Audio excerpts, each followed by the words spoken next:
जय भीम साथियों। साथियों, जब किसी समाज को, किसी देश को, किसी राष्ट्र को या किसी भी सभ्यता और संस्कृति को आपको गुलाम बनाना हो, तो उसमें सबसे पहले जो कार्य किया जाता है, वो यह होता है कि उसके जो साहित्य है और उसके जो महापुरुष हैं, उसकी जो संस्कृति है, उसको नष्ट कर दिया जाता है।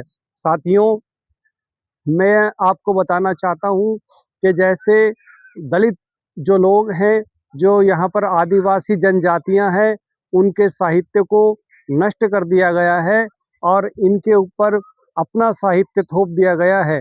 जबकि ये इस देश के अंदर, इस भारत भूमि में हज़ारों सालों से रह रहे हैं, लेकिन कहीं भी इस संस्कृति में उनका वो हिस्सा नहीं है।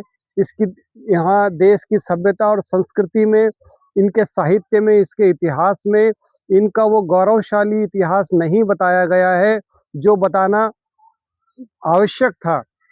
साथियों, यहाँ ये बात भी जोड़नी आवश्यक है कि किस तरह से दलितों के साथ हज़ारों सालों से साहित्यिक तौर पर भी इनके साथ छल हुआ है, क्योंकि ये बड़े बहादुर लोग हैं और इन्होंने बहुत ही बहादुरी के साथ इस देश के अंदर अपने कार्य किए हैं, अपनी योग्यताओं की, अपनी क्षमताओं को दिखाया है।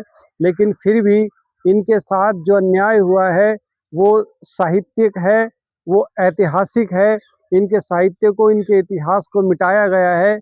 मेरी सभी एससी, एसटी, ओबीसी के लोगों से यही दरख्वास्त है कि आप ज़्यादा से ज़्यादा अपने इतिहास का, अपने महापुरुषों का प्रचार प्रसार करें।